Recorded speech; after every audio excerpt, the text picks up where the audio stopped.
Xalq acından ölür cənab prezident. And olsun Allaha, xalq acından ölür. Bezmişik, ölüm həddinə gəlib çatmışıq. And olsun Allaha ki 2026 girəndən bəri tanıdığım 80 dənə qazinin əlilliyini kəsiblər. Nədir səbəb? Səbəb də bilinmir.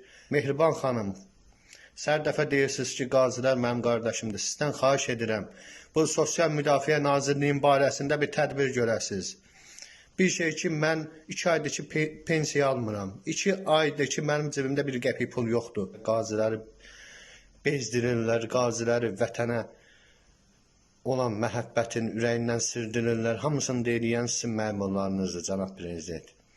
Sizə də müraciət edirsiniz, eləyən kimi naxadır həbs edirlər. Mənim özüm dəfələrcə həbs ediblər. Qazilərə baxan yoxdur, iş verən yoxdur, dərman verən yoxdur. Hara gedirsən rüşvət xoruq baş alıb gedir. Qazilər hər gün bir dənə qazi intihar edir.